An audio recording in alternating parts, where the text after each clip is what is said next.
নমস্কার বন্ধুরা, আজকে আপনাদের একটি খুবই গুরুত্বপূর্ণ ভিডিও দেখাচ্ছি, যেটার ব্যাপারে আপনারা শুধু বলেন গাছের দাম এত বেশি কেন, কেন এত বেশি হয়। দেখুন, এইখানে যেসব গাছগুলি আছে সব কিন্তু থাইল্যান্ড ভ্যারাইটি। এত গাছ, ঠিক আছে, এখানে 4000-এর মতো গাছ আছে।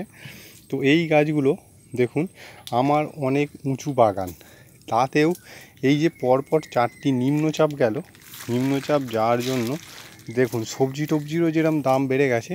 তো আমার পুকুরের পাড় দেখুন পুরো একেবারে কানায় কানায় ভর্তি, এবং এখানে এই 4-5 দিন পরপর এবং কন্টিনিউ এই 1-1.5 মাস পরপর বৃষ্টির জন্যে এই যে এই গাছগুলো সব আপনার ড্যামেজ হয়ে যাচ্ছে। দেখুন, আমরা কিন্তু শেডের নিচে পলি হাউস করে, দেখুন এত বড় শেড, তাতেও কিন্তু এই দেখুন এখানে অনেক গাছ ড্যামেজ হয়ে যাচ্ছে।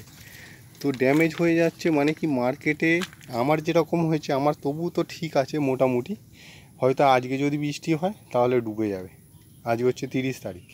তো এইগুলো পুরো দেখুন একদম সেলিংয়ের গাছ, একদম রেডি গাছ, একদম ভরপুর, একদম খুব সুন্দর গ্রোথে আছে। দেখুন এই যে গাছের পাতাগুলো ফাঙ্গাস লেগে যাচ্ছে, কেননা এগুলো এই যে জল উঠে গেছে, দেখুন বাগানে সব জল উঠে গেছে। তো এই যে রসটা আছে জলের, এই রসের জন্য ফাঙ্গাসের যে উপদ্রবটা বেশি হয়েছে, এবং এইগুলো সব রেডি গাছ, এই যে পাতা পচে যাচ্ছে। এই গাছগুলো মার্কেটে নিয়ে গেলে এখন লোকের পছন্দ হবে না। তো তাহলে কি হলো, যারা কিনবে সেলার আমাদের থেকে, যারা হোলসেলে নেয়, তারা কিন্তু ওই গাছগুলো নেবে না, এবং এই গাছগুলো আপনার মার্কেটে যাবেও না।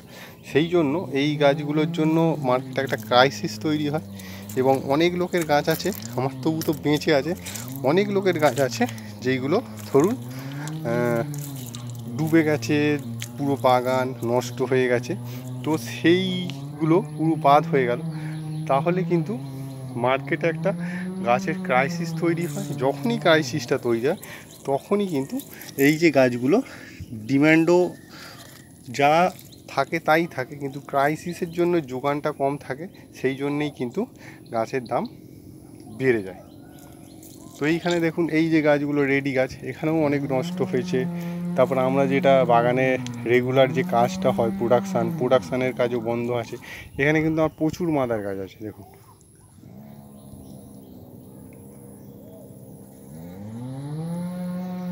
বিভিন্ন বিভিন্ন ভ্যারাইটির গাছ আছে।